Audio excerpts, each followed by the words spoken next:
Have you ever noticed that you've been holding your breath without realizing it? You hit send on a work email and wait for the reply, and somewhere along the way, your shoulders have crept up toward your ears. You're talking to your child, but your mind is already running through tomorrow's schedule. You finally get into bed at night, and just when you should be resting, the events of the day start replaying one after another, keeping you wide awake. Your body is here, but your mind is always somewhere else. Has that kind of life quietly become your normal? Today I'd like to talk about something I call returning to the breath. This isn't about difficult spiritual training. It's something you can begin tonight. In fact, the moment this video ends, breathe in, breathe out. And something as simple as that, something precious, something we've been forgetting for a long, long time, is quietly waiting for us. Won't you stay a little while and listen? About 2,500 years ago, there was a vast forest grove on the outskirts of a kingdom in northern India. There, the Buddha and many of his disciples had gathered to spend their days in practice together. One summer evening, as the sun began to set, the Buddha called his disciples beneath the shade of the trees and spoke to them in a gentle voice. Today I will share just one thing. It is not a difficult teaching. It is simply about breathing. The disciples glanced at one another. Breathing was something they had been doing since the day they were born. What was there to learn? Some of them may have wondered. Among them was a young disciple, a kind-hearted young man whose role was to stay close to the Buddha, recording and memorizing every word he spoke. He raised his hand honestly and asked, "Teacher, I breathe every moment of every day. Can that truly become a practice?" The Buddha smiled quietly. "You do indeed breathe," he said, "but are you aware of it? When the breath comes in, do you know it? When it goes out, do you feel it?" The young disciple fell silent. Now that the Buddha mentioned it, yes, he was breathing, but he had never once turned his attention toward it. His mind was always full. The next teaching he needed to memorize, something that had happened yesterday, a small exchange with a fellow disciple. There had never been room for anything else. The Buddha continued, "When you breathe in, know that you are breathing in. When you breathe out, know that you are breathing out. When the breath is long, know that it is long. When it is short, know that it is short. That is all." The evening breeze moved softly through the trees. The disciples closed their eyes and simply brought their attention to the breath. After a while, the young disciple gently opened his eyes. The sky looked somehow a little more beautiful than it had before. It was as though a quiet space had opened up somewhere inside him. "Teacher," he said softly, "I have never felt this still before." The Buddha simply nodded. This teaching would come to be known as one of the most fundamental practices in all of Buddhism, and it continues to be passed down throughout the world to this very day.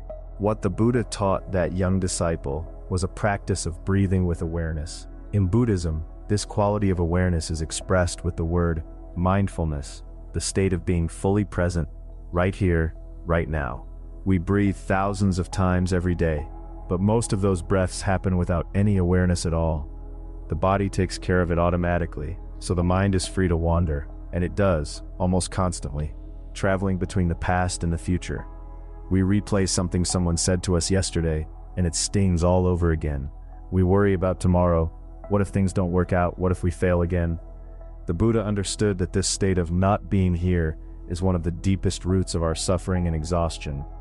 Buddhism speaks of suffering, not simply physical pain, but a broader sense of unease, of things not being quite right. And so much of that suffering doesn't actually live in the present moment. It lives in memories of the past, or in imagined futures that haven't happened yet. The past cannot be changed. The future has not yet arrived.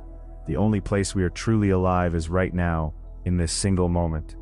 And the doorway that can always bring us back to this moment is the breath. The breath is always happening now. You cannot use yesterday's breath today. You cannot save tomorrow's breath for later. When you breathe, you are always without exception in the present. To notice the breath is to return to the present. What the Buddha offered that disciple was not a complex philosophy. It was something far simpler and far more tender. Stop living in the past or the future and come back to this one breath, right now. When that young man said, "I have never felt this still," it was because for perhaps the first time he had truly come home to the present moment. We are no different. The instant we bring our attention to the breath, the mind's restless journey pauses. In that pause, a faint stillness appears. and within that stillness, the truest part of ourselves is quietly waiting. So, how can we bring this practice of returning to the breath into our everyday lives? You don't need to set aside special time for it. Please, let your shoulders relax as you listen. Say you're at work and you feel yourself being pushed toward a breaking point. The screen in front of you is a blur of words, and your thoughts are spinning. Your manager has just criticized you, and your mind is going in circles. In that moment, just once, try breathing out slowly. Let the breath go all the way out. Then simply feel the breath that comes back in on its own. The sensation of your chest opening, the temperature of the air at the tip of your nose. Just bring a little attention to that. 3 breaths, that's all. Something quiet happens, almost every time. The noise inside your head softens just a little. The panic that was building finds a small opening, and within that opening, you may find you can see a little more clearly what needs to come next. This practice works in the middle of relationships too. When someone says something that makes you flare with anger, when you feel the words rising up before you've even had a chance to think, 1 breath before you speak.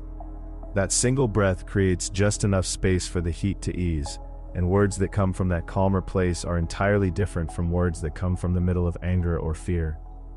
The awareness the Buddha taught quietly does its work in moments like these.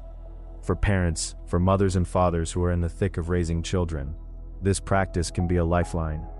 When you've said the same thing for the 5th time, and your child still hasn't heard you, and you're right at the edge, before the shout comes, try breathing out once, deeply, fully. Sometimes when you finish that breath, the world looks just slightly different, and at night when sleep won't come, when tomorrow's worries are running through your mind and you can't turn them off, close your eyes and let your attention settle on the breath, your belly rising slowly, falling slowly. Just feel that movement and let the mind's journey rest for a little while. You don't have to fall asleep. You only have to be aware of this 1 breath. That's enough for the body and mind to begin, slowly, to soften. No special tools required, no cost, no credentials, no particular talent needed. Right now, in this moment, you are breathing. If I were to put everything from today into a single sentence, it would be this. When you feel lost, return to the breath. No matter how much the heart is stirred, no matter how hard the waves of anxiety crash in, the breath is always here, moving quietly, surely, marking this present moment inside you. What the Buddha shared with his young disciple over 2,500 years ago still breathes, gently, inside your chest today. Thank you so very much for staying with me all the way to the end. There's nothing hard about this. Tonight when you lie down to sleep, try it just once.